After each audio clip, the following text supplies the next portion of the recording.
আসসালামু আলাইকুম। শীত মানে হলো নানা রকমের সবজি, কালারফুল কালারফুল সবজি যেমন দেখতে সুন্দর তেমন খেতে ইচ্ছে করে তেমন চোখও জুড়িয়ে যায়। কুকিং উইথ মিতে আপনাদেরকে স্বাগতম। আজকে আপনাদের জন্য নিরামিষ সবজির রেসিপি নিয়ে এসেছি। আমি এখানে ফুলকপি, গাজর, বেগুন, আলু, টমেটো, শিমের বিচি সবই দিচ্ছি।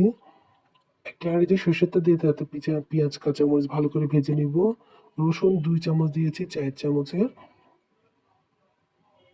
আমি 2 চামচ লবণ দিব। হলুদ দিব 1 চামচ এবং মরিচের গুঁড়ো আমি 3 চামচ দিয়েছি। আপনারা যে পরিমাণে ঝাল খান সেই পরিমাণে দিবেন। আমার মরিচের গুঁড়ো কিন্তু ঝাল নাই, শুধু কালারের জন্য হালকা একটু ঝাল আর সামান্য একটু জিরে দিয়েছি।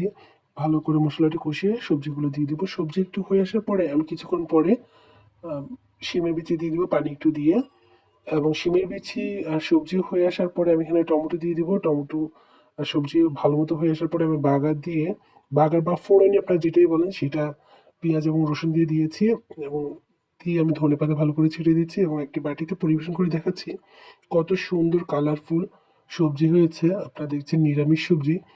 এখানে আমি কোনো কিছু ইউজ করি যে মাছ, চিংড়ি মাছ কোনো কিছু ইউজ করিনি। যারা আমার ভিডিওটা পছন্দ করেন প্লিজ লাইক, কমেন্ট এবং শেয়ার এবং সাবস্ক্রাইব করে আমার পাশে থাকবেন। ধন্যবাদ সবাইকে।